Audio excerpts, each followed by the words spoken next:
Okay, okay. Welcome to the micro communication course.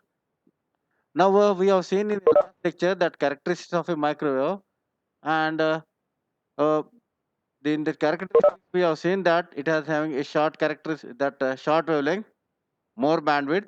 That short wavelength because of that frequency is large, so that's why the wavelength is small here.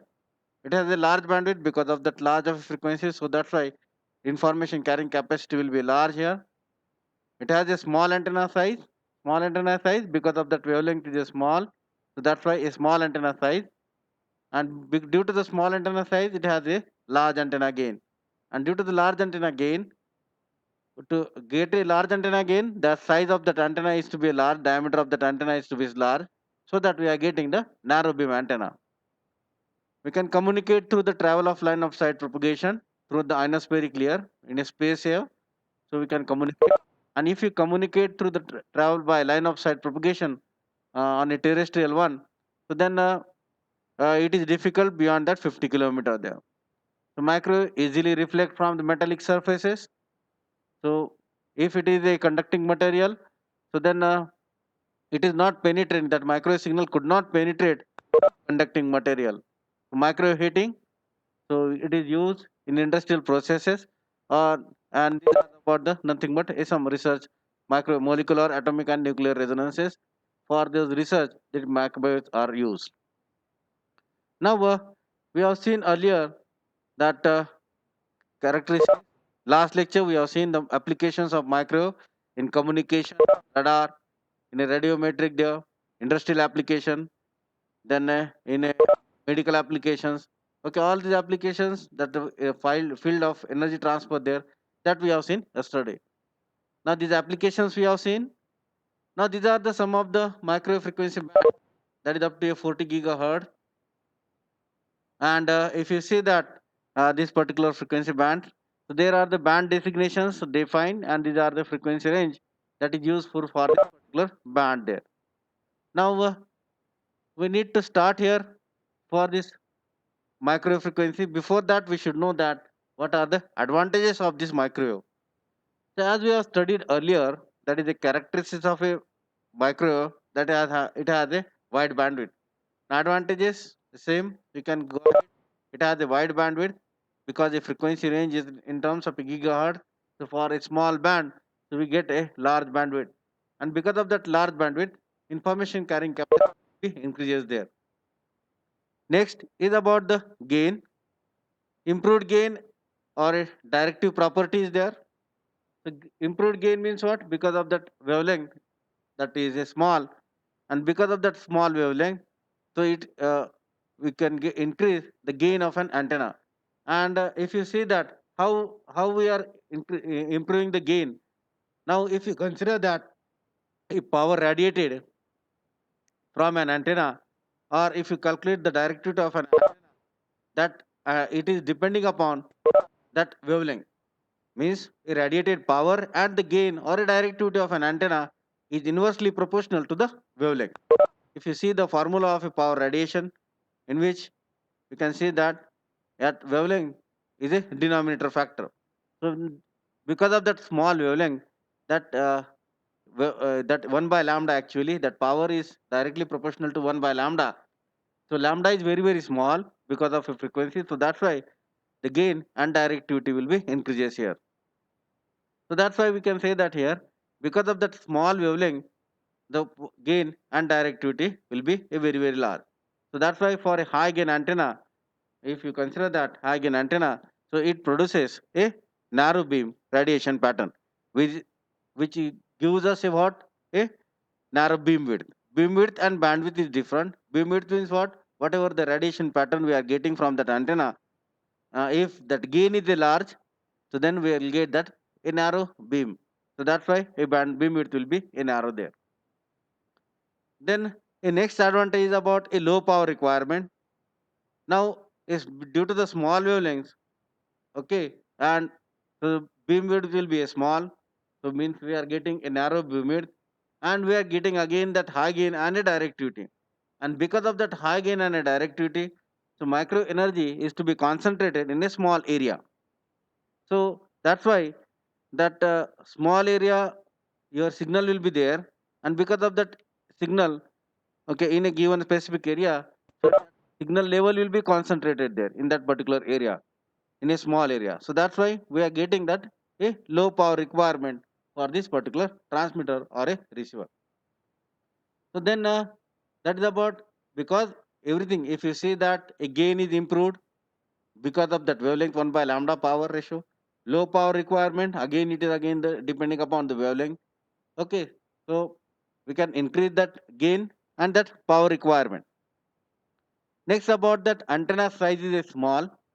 Why that size of an antenna is a small? Because that whatever the antenna is there, that antenna size is depending upon that wavelength there. Means a size of an antenna is a proportional to the operating wavelength. So here, if you see that at a micro frequency, that wavelength is a small, and because of that small wavelength, which reduces the size of an antenna. Then next is about what? A less fading effect. Fading means what? When you propagate any signal through any medium, and or any or in air, suppose. So what happen? Signal reflects. Signal reflects from what? A whatever the obstacles present in a space, or it is in a environment there, and because of that signal reflection, okay, so at the receiver, what happened? The received signal received with a different time, because if we consider that a small one to one end, okay, two antennas we have, one to one end, and if we transmit the signal and there is no obstacle in between the signal, so we are receiving the signal straightforward. But if there is any obstacle in between, so then what happen? Suppose metallic objects are there, or a tree, or something else is there. In that case, what happen? That signal will be reflected from that particular object, and then it will reach to the receiver antenna. Means there is a difference between that receiving signal, direct signal, and reflected signal. And because of that, a direct signal and a reflected signal, there is a variation in what? A time. And this effect is known as what? A fading effect. And generally, what happen for a line of sight propagation, if there is no obstacle, so then straight away we can say that signal directly received at the receiver. But if we consider that a line of sight propagation and then there are the obstacles, in that case, what happen? There will be a more fading. Okay, means there will be a lot of obstacle, and because of that obstacle, different that same signal will be received at a different time. So that's why a fading will be there. And if you consider that a line of sight propagation through the ionospheric layer, because in ionospheric layer more obstacles are not present, and due to that a low fading is there. Okay, means if you propagate the signal through the ionospheric layer, that there will be a low fading effect, because in an ionospheric layer, microwave signal can propagate through the ionospheric layer there. Next advantage is about a transparency property of a microwave. The microwave signal propagate through the ionosphere, and microwave signal propagate through the ionosphere and atmospheric region. Okay, so if supposed to be considered that the signal is propagating through the microsphere layer here, so what happen here? Start annotating. No. Okay, so now these are about the transparency property of a microwave. Now the microwave signal can be propagated through the ionospheric layer, or any region there. So if you consider that the straightforward okay, one to one link, so in that case a stable propagation will be takes place. And if you consider that the signal is propagating through the ionospheric layer because there is no obstacle, so what happen? That your signal will propagate directly from transmitter to the receiver there. So that's why what happen? Because of that ionospheric layer or atmospheric region, microwave signal propagate easily. So that's why microwave signal, we can say that it allows a stable propagation of a signal from earth, or to the satellite, or from the satellite to the vice versa, or we can say that transmitter to the receiver. That's why we can say that there is no any obstacles propagate obstacle there in a unnecessary clear or a line of sight propagation. So that's why we can say that it has having a transparency property of a microwave signal. But sometimes what happen? Okay, even we are saying that in a day your signal is propagating, but sometimes the signal can be radiated from the sun or in a star. That's why some obstacles will be there. Or we have a receiver. We place a receiver in such a direction that the sun radiates. Okay, pointing toward the sun. Antenna position is pointing toward the sun, and your satellite is again the same time. So then there will be a effect comes. Okay, that effect we'll see in detail whenever we learn that satellite communication and all. These are about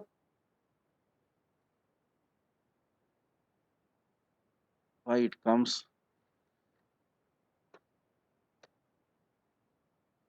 Okay, who has used this one? Okay. All of you getting my voice? Okay, there are 26 participants today. Why it comes? Don't- Okay. Now, next about the disadvantages here. Now, the disadvantage of a micro propagation here, we say that a line of sight propagation from what Earth to a satellite. In that case, there will be ionosphere clear. But if you consider that a line of sight propagation through what a ground communication system, as I told you earlier, so on a terrestrial or a ground, there are two antenna. One is transmitting and receiving antenna, and we wanted to propagate the signal from one to the another. There, in that case, there are some obstacle on the ground. Even if supposed to be there is no obstacle, if you consider that a plain terrain, okay, plain ground here we have, and in that case we wanted to communicate the signal, okay, from one to another end. In that case, micro signals can be propagating from one place to the another place, but because of that we can say that the distance between this two antenna is to be a limit. There are the limitations what we could not propagate the signal, or we can say that line of sight propagation cannot be takes place beyond the 50 kilometer, as I told you earlier, because of that earth curvature. Okay, your radial circle, earth is a a circular one. So because of that curvature of a earth, we could not propagate the signal beyond the 50 kilometer. So that's why we can say that in a ground communication system, macro are not used in a line of sight propagation beyond a 50 kilometer. So if you wanted to propagate beyond that 50 kilometer, so then we say that we can add a more number of repeaters in between the transmitter and a receiver there to reach the signal to the receiver there. So now if you go beyond that 50 kilometer, we need a more number of a repeater there, and due to the more number of repeater, so then cost of the total setup of a communication setup will be increases, and again there will be disturbance due to the obstacles.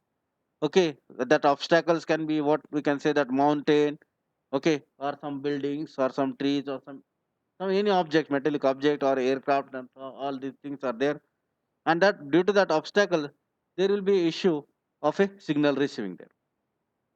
Next is about it is a susceptible to the electromagnetic interference. So we say that microwave signals is nothing but in terms of a gigahertz, any radio spectrum band, they have interference of a electromagnetic field or electromagnetic component there. So that's why we are saying that a microwave signals are easily affected by the electromagnetic signal. How? Because we say that we have a different radio sources. Okay, so that sources such as what electric power transmission line, or we know that it wind turbine, mobile tower. Okay, there are different devices are there, and because of those the different devices, so interference occur. You might have seen that a high voltage line, that is 440 kV line, okay, the transmission towers, MSCB transmission towers. If you go below that wire or transmission towers, you will see some sound. and that sound is nothing but what a field, and that field is affecting your micro signal. Okay, any. So it is not only a transmission tower. There are a lot of devices are there, and that affect a micro signal. So that's why signal is are susceptible to the electromagnetic interference. So sensitive to bad weather. So we say that whenever we propagate the signal from the earth to satellite or a satellite to the earth, if supposed to be a weather comes, so then we are not able to get the signal. Signals are affected heavily.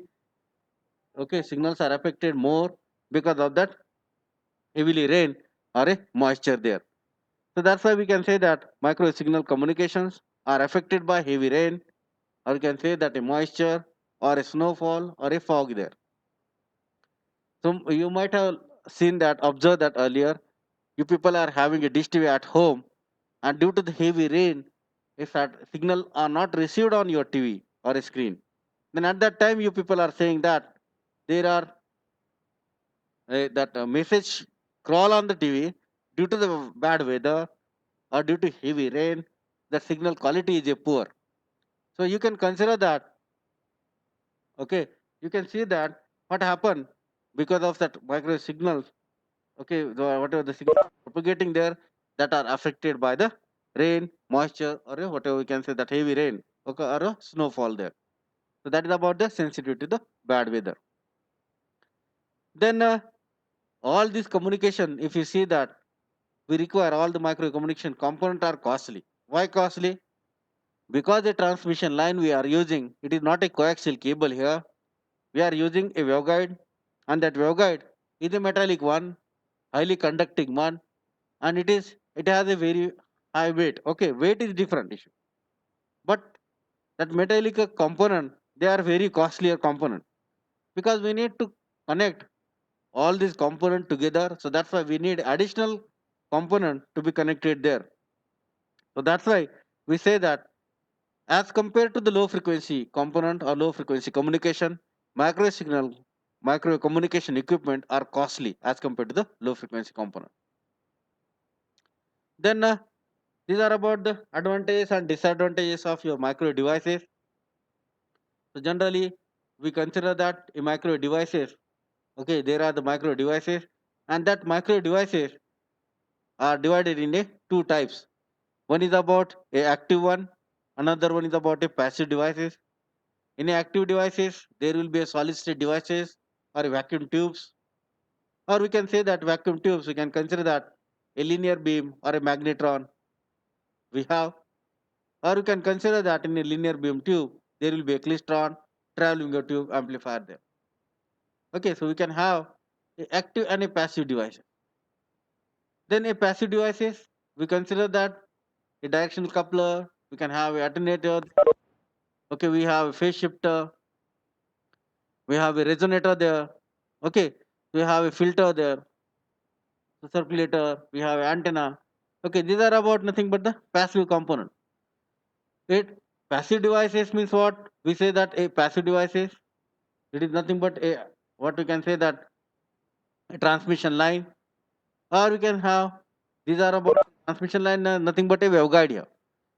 So we can consider that a waveguide is nothing but a passive one, no excitation. Okay, generated there. So that's why we can say that, or no wave is generated inside this waveguide. Okay, so that's why we can say that it's about a passive one. And again, the various passive components we will see here. Again, I will show you in a lab, micro lab, what are the passive components there. It has a coupler, it has an alternator there, we have a resonator, we have an antenna there, a hybrid circuits we have, a transformer there, we say that filter there. Okay, so these are about the lot of passive devices there. So generally, a micro devices can be divided into two types there. That is about passive devices and active devices. And these are about the system components. System components are different. System components means what? We can consider that here antenna also. That is about the micro component there. Okay, monolithic micro integrated circuits. That's nothing but on a PCB, everything. Okay, so that is about a different. Basically, micro devices have passive and active one. So active devices, we have a devices that is in terms of a diode, Schottky diode, resonant tunneling diode. Okay, a lot of diodes are there. or you can have a transistor there, heterostructure FET, heterostructure bipolar junction, or a special diode we have. Okay, so there we say that there are a lot of components we can have. That is about a in a solid state devices.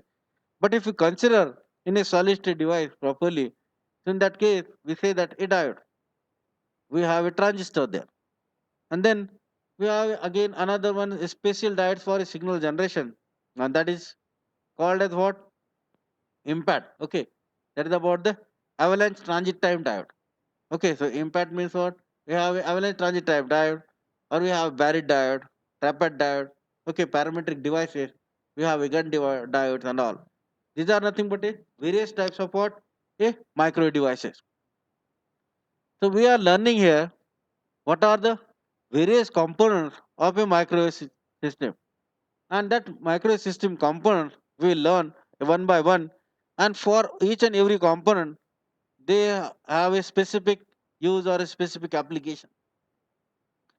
Now, if you consider that this micro devices here, so we are learning here in a model 2 a waveguide, and we will learn here again the same what are the various components of a waveguide that we are learning in a model 2.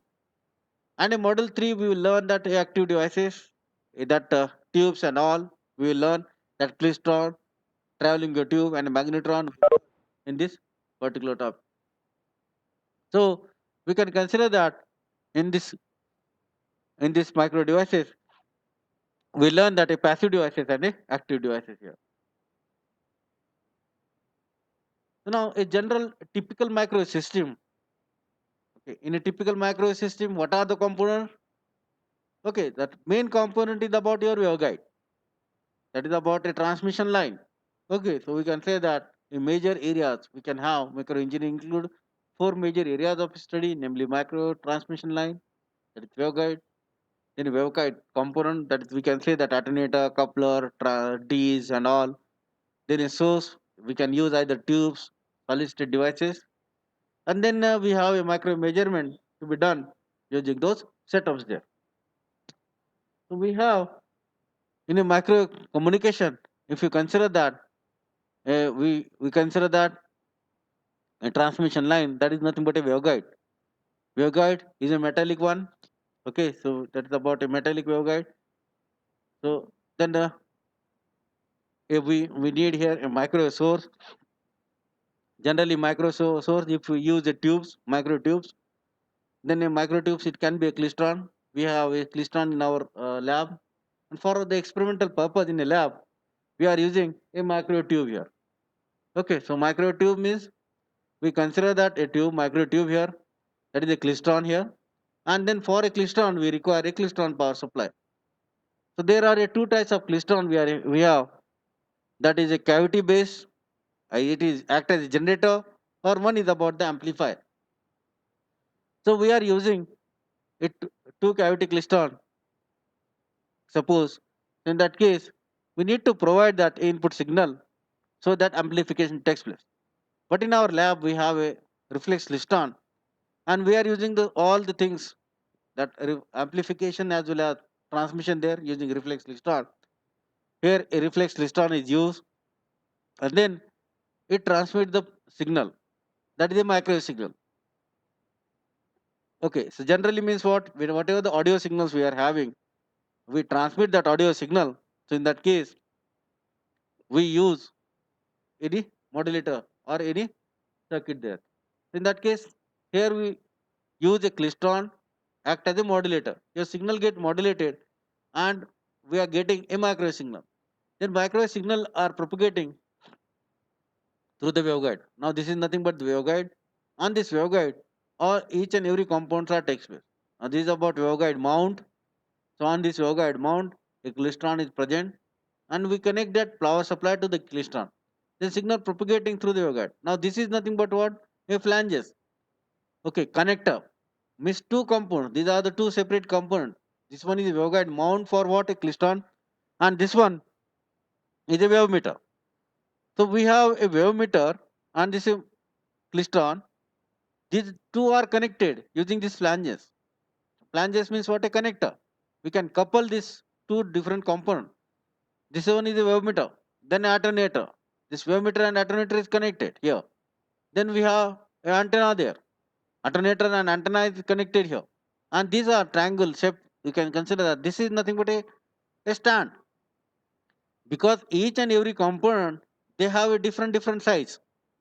So due to the different size, we connect this antenna here, this particular component there, and then antenna is connected here. So we need a separate stand for a separate component, because of the size of each and every component are same, different, but we need to make it same. So all the components should be on a same axis, single axis. So that's why stands are used. So that's why all looks like on a single axis there. Okay, and we can easily connect the component there. So that's why we have an antenna and we can easily transmit the signal there. So this is about your source, wave meter, or you can say that a frequency meter. So whatever the frequency signal, microwave frequency signal is there, that signal frequency can be measured, microwave signal frequency, not a signal frequency we are transmitting. We can measure here a microwave signal frequency. And then a calibrated one. Calibrated one's one, how much is the attenuation takes place. So that's why calibration one.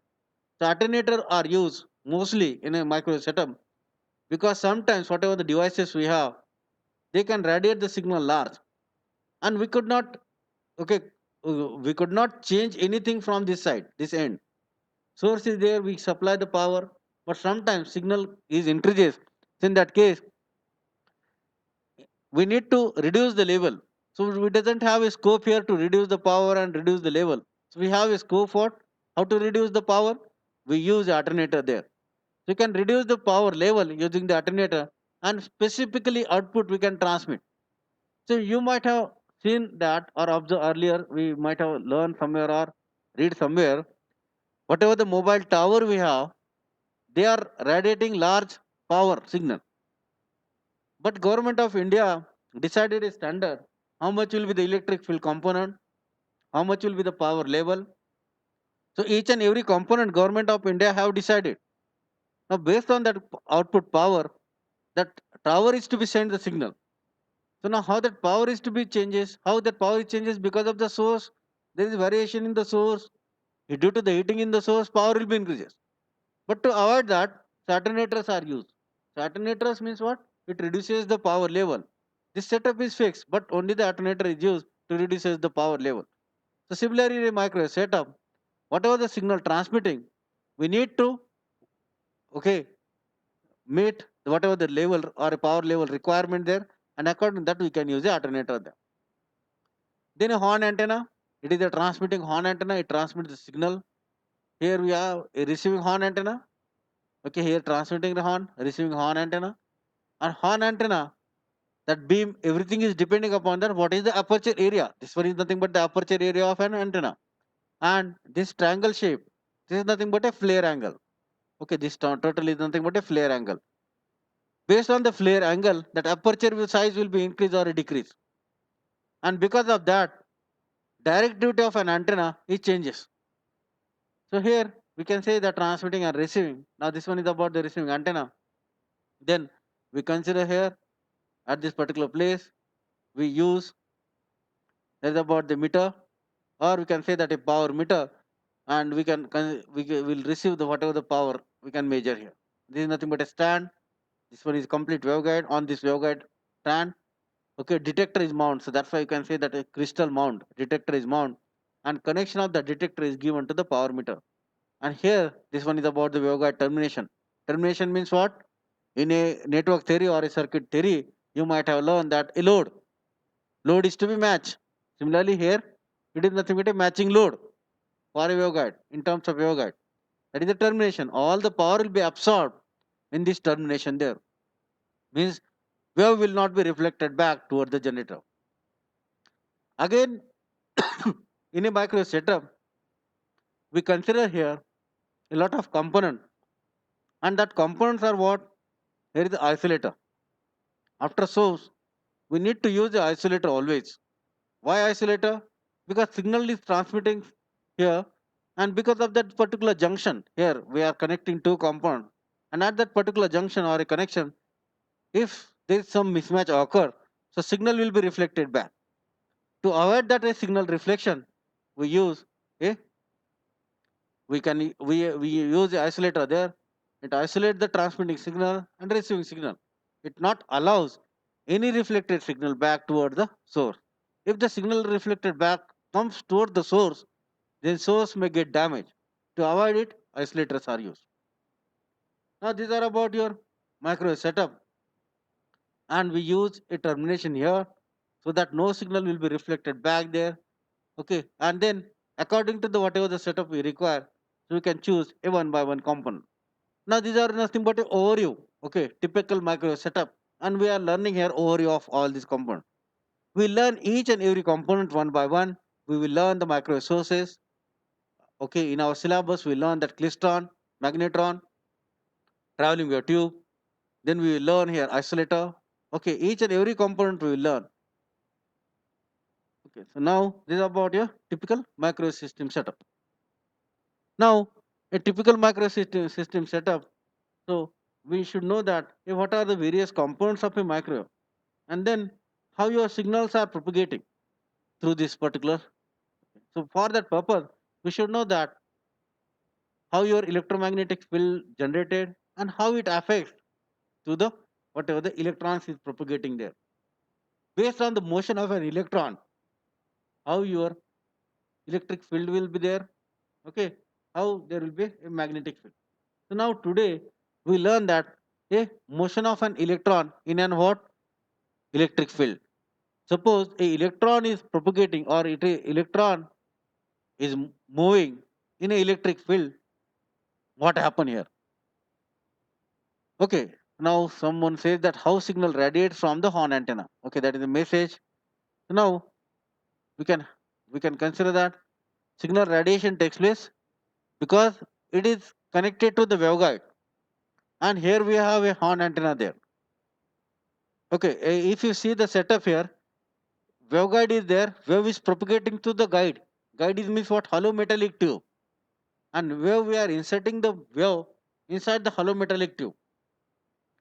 Now signal propagating or wave propagating through the waveguide because of the total reflection.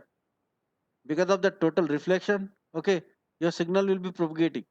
Now here this is a horn antenna. In that case, the signal will be likewise a curved one. And this is about your magnetic field component. Okay, likewise. So now it is about electric field component and a magnetic field component likewise. So it is when this end is open, so then it radiates in a space. Okay, microwave signals are that end is open, so that's why it is in a space. And here this one is a flare due to what? It cover the large area, and because of that area coverage large, so based on that we can say that signal radiate in a space there. Okay, so you can say that antenna radiates. So we'll learn first what is the waveguide, so that once you understand that a waveguide, then you people easily understand that how antenna, how that horn radiates the signal. So that's why waveguide means what? Reflection of a wave is takes place, and then we will see the signal here. So we'll see that in detail again, that how signals radiate in space. Okay. So someone has asked the query. Okay, thank you, Mansi. Now next is about motion of an electron in an electric field. Now a signals propagate. We say that a wave is propagated in a space. Now wave propagated in a space, it has an electric field and a magnetic field component. Now here we are learning that motion of an electron in an electric field. Why we are learning this motion of an electron in an electric field or in an electromagnetic field or a magnetic field? Because ultimate aim here, because we generate a signal using the motion, using the electron there. Okay, DC electrons are propagating there, and using that electron, they energize our signal. So that's why amplification takes place. So now that's why we need to learn that what happened to the electron there. So that's why we are learning here a motion of an electron in an electric field. Now in an electric field, we consider that, okay, so we say that there is the motion of an electron.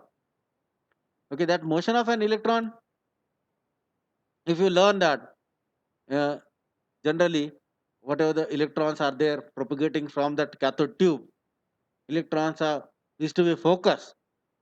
Okay, in a CRO, okay, CRT, it is to be focused somewhere, and for the focusing we use a what a magnetic field, or we use a magnet there, so that it focus electron in one direction. So means electron can be moved anywhere. Now, to avoid that motion of an electron, we can focus the electron in a one given direction, and that is the principal use in a microwave there. So that's why we are learning a motion of an electron in an electric field. Now consider here a electron. Okay, in an electric field, the motion of an electron can be obtained using the Newton's second law of motion. But before that, we should know that what is the equation of a force in terms of what a electron there. Now, general equation of a force, we can say that a charge, that is Q, and a electric field. You people learn that Coulomb's law. Okay, it is nothing but a Coulomb's law. Okay, so no need to go in detail about that Coulomb law and all. Force is equal to what, Q into E, and if you consider that the test charge, so we will get that electric field intensity. Now Q is about the negative here, so that's why we can say that electron. So we are writing in terms of electron, F is equal to what, minus E into E here. Okay, capital E. That is about the electric field intensity. We can replace that a force in terms of what, a mass and acceleration. That is about a Newton law. Okay, so you can say that a force is nothing but what, a mass and acceleration of the electron. So we can relate here both the things, that is force is in terms of what, electrons, or you can say that a force in terms of what, a mass and acceleration of an electron there. So we write the equation of a force in terms of electric field, or in terms of a acceleration and a mass of electron. Now acceleration takes place means what, there is a small velocity acceleration, dv by dt. V means what, a velocity of the electrons in meter per second. Okay, what velocity, that is about the electron velocity. And we can relate velocity in terms of what, a displacement. So means electron can be moved from one place to the another place, so that's why you can write here again in terms of a displacement. In that case it will be a d square x by dt. Now it is a dv by dt. So we say that here a force we can relate in terms of a electric field intensity, as well as we can relate in terms of a mass and acceleration there. And if we write in terms of a displacement, then it will be a d square x by dt square. Okay, this expression will be what, a d square x by dt square and m. Okay, d square x by dt square, that m will be here, and here this m will be here, and this is about the e. And e we consider that it is along with the x. Okay, field component is along with the x direction, so that's why d square x by dt square, and this is about the electric field component x here. So ex is same, m from this place. So d square x by dt square is equal to what, minus e by m into x. Now how this e by m we are using? Okay, so now because that electron is having a charge and it has having a mass there, so that's why e by m ratio is nothing but 1.759 into 10 to the power 11. We are writing. But if you consider that a mass is nothing but what, 9.109 into 10 to the power minus 31 kg, and a electron, it is about, it has a charge of what, a 1.602 into 10 to the power minus 19. That is about the electron charge. But if you relate that f supposed to be in terms of Coulomb's law and all, in that case it is a different one. Okay, we will not consider that a relation of that electron in terms of a, we can write in terms of a Coulomb's law and all. But here this force, or you can say that that electric field, and this one we are expressed here, we are expressing here in terms of what, a rectangular coordinate system, because a small displacement, it we are expressed in terms of what, a rectangular coordinate system. Even we can express the same equation in terms of what, a cylindrical coordinate system, or we can consider a spherical coordinate system. But we consider here a field component. Here it is only Ex, it is a displacement of an electron in X direction, Y direction, in Z direction. So that's why we have different component of electric field X directions or Ex, Ey and Ez there. So these are about the Ex, Ey, Ez, and these are the components of electric field in a rectangular coordinate system, or you can say that a Cartesian coordinate system. And this ratio, that is depending upon that a mass and whatever the charge we have. Now, even if similarly we can express this expression, okay, these expressions in terms of a cylindrical coordinate system. Instead of Ex, Ey, Ez, we can write in terms of what? Er, E theta and E phi, or Er, E phi, Ez. Er, E phi, Ez means cylindrical. Er, E theta and E phi, it is nothing but a spherical one. Okay, there is no issue. We can express all these compound in terms of what is spherical, in terms of a cylindrical one, and that is not our scope here to learn how we can relate that expression of those equations there in terms of a electric field and all. But if you consider that coordinates here we consider that a mass and a volt here, so we can find out here F is equal to what? This one we relate in terms of a mass here, and here we can relate into the whatever the velocity of that electron there. But if you consider here equation of a electron is moving, okay, so in that case electron is moving means what? It is moving from one place to the another place. So then we can express that electron in terms of what? In terms of a work done there, because electron is moving from one place to the another place. Okay, so that's why the work done, okay, work done takes place by the field. Okay, work done takes place by the field because electron is moving from one place to the another field. And if we write in terms of what? Initial field and a final field. Okay, initial point to the final. So we can express here W is equal to what? Q into what? Integral of a E into dl. That is work done. So same we can express in terms of what? E dot dl. Okay, E dot dl means what? Nothing but what? A potential. And that potential we can express in terms of a gradient also. So these are about a different ways to express the equation. There is no scope here to express the equation here, or we need to learn that equation. But you need to understand that a motion of an electron takes place in a field. So there will be a displacement, and due to the displacement, there will be a potential occurs. Potential difference takes place in this between the 2 points, and that potential difference we can calculate there. And that if we write that potential difference here in terms of what, this is about a EDL. Okay, we say that this is about the EDL. In that case, this is about M. Okay, this one is about EDL, and this M by E. Forget about this MA here, and this dV by dt we can relate in terms of what? A potential difference. So EDL and this one will be a potential difference, and we can find out that equation of a potential. Similarly, we can find out how much will be the velocity of electron takes place in the given field. So this way we can find out the velocity of electron in terms of what? A potential, or in terms of a field here. Okay, so someone has responding here.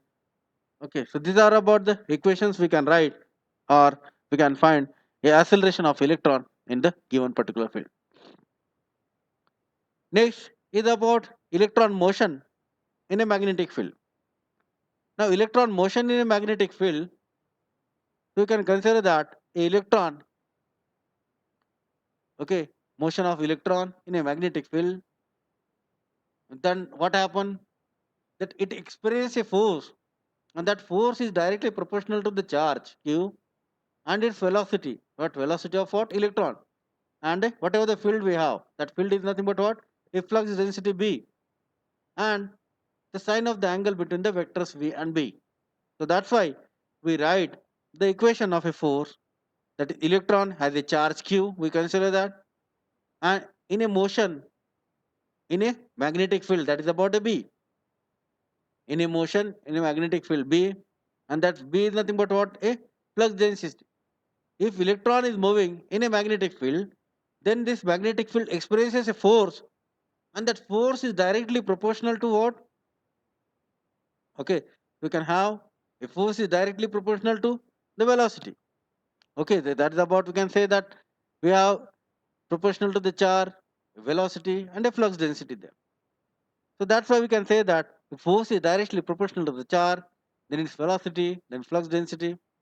And again, we can say that, and there will be angle, that is about the sign of the angle between the vectors v and b, because the velocity, because electron moving, it has a direction, so that's why velocity is direction, and flux density it has a direction there. So that's why a v cross b, f is equal to what, q into v cross b, we can write. And the direction of a force on the motion charges in a magnetic field, which is perpendicular to the what, a plane of both v and b. Plane of what, both v and b means what, v is propagating in given direction, your flux density is in given direction, and plane of that v and b. Okay, the direction of force of whatever the motion of electron here or a charge is there in a magnetic field, and that which is perpendicular to the plane of both v and b. And that electron, if you see here, electron has what, a negative charge. Okay, electron has a negative charge. Then we can write a force in terms of what, a charge that is about minus q into v into b here. So don't get confused here. We are writing here in terms of a q, or we are writing in terms of e. Some here we are expressed in terms of e. So that's why we are writing here in terms of a e. Is a small q or a capital Q, doesn't matter, because we are saying in terms of a charge here. Now that electron motion, okay, that is about the motion of an electron in a given particular field. So we can write that equation in terms of what, a Cartesian coordinate, or we can write the equation in terms of what, a this one factor there. So here we are writing the equation in terms of a Cartesian coordinate there. So we are getting that f is equal to q into v. Now supposed to be, we consider that here we have a f, we say that minus e into v cross b. Electron is moving in any direction. Okay, so we can consider that electron is moving in any direction. But what happened? Because of that magnetic force or a flux density, it changes its direction there. Now consider that electron is moving in a circular motion. Okay, electron is moving in a circular motion in the magnetic field, and because of that motion of electron in a circular, and it has having the velocity that is supposed to be v, and if you consider that in the Cartesian coordinate vx, so then in that case, and magnetic field is a constant. Okay, if you consider that a magnetic field is a constant, and in that case v in a Cartesian coordinate, v is equal to what, because v is a vector.